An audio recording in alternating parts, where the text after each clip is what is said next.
किसान हितैषी राकेश टिकैत किसानों में बढ़ रहे कर्ज और कम दामों में जा रही फसल पर जमकर बोले। भारतीय किसान यूनियन के अध्यक्ष राकेश टिकैत ने अपने भाषण में किसानों के कर्ज को लेकर अपनी चिंता जाहिर की। साथ ही किसानों को समय से खाद न मिल पाने और कम दाम में फसल बिकने को लेकर सरकार पर निशाना साधा।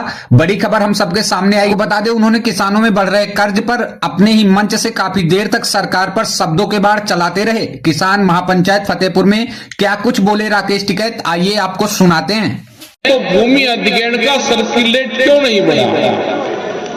आज रास्तों के लिए जमीन अधिग्रहण हो रही, आज कॉलोनी के लिए हो रही, इंडस्ट्रीज के लिए हो रही, वो नहीं बढ़ रहा। अब की बार दूसरी और मुसीबत आई कि किसानों को जो खाद है वो नहीं मिला। सरकार चिल्ला रही कि हम दे रहे, किसानों के लिए बहुत काम कर रहे हैं, आमदनी दुगनी होगी। जमीन के रेट तो जरूर बढ़े, लेकिन किसानों के फसलों के दाम नहीं बढ़े। किसानों का कर्जा बढ़ा, कर्जे को क्या आमदनी में जोड़ा जाएगा? ये जो कर्जा बढ़ रहा है, जो महंगाई बढ़ रही है, जमीनों के भाव बढ़ रहे हैं, तो ये है कि आपकी जमीन जाएगी, क्योंकि महंगाई बढ़ेगी, कर्जा बढ़ेगा, तो कहां से लेकर आओगे? फसलों के दाम बढ़ेंगे नहीं। तो बहुत व्यापारी जमीन खरीदने में लगे हुए हैं,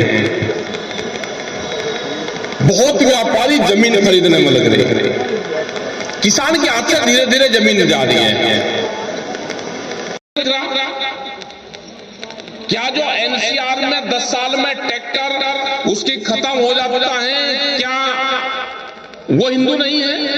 अगर आप हिंदू की बात करते हैं तो उनको रिलीफ दे दो कि भाई जो हिंदू होगा, जो बात करेगा, हम उसका 10 साल का ट्रैक्टर उसको छूट दे दी, वो चलाओ। लेकिन इनको किसी से कोई मतलब नहीं है। इनको है कि देश की जनता को कैसे बेवकूफ बना जाए और हमारे लोग उस गिरफ्त में आ जाए। हमने कहा कि सरकार का विरोध करना हिंदू का विरोध नहीं है,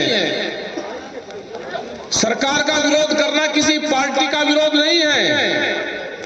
लेकिन हमारे ऊपर भी कमेंट्स बहुत होते हैं, हम सरकार का विरोध करें, कह लेंगे तो मंदिर के विरोधी हैं, ये तो मुसलमानों को साथ लगा रहे हैं। कुछ पे बहुत पे मुकदमे भी हम करवाते हैं, प्रशासनिक अधिकारी भी तंग हो गए, भाई किस किस पे मुकदमे कर।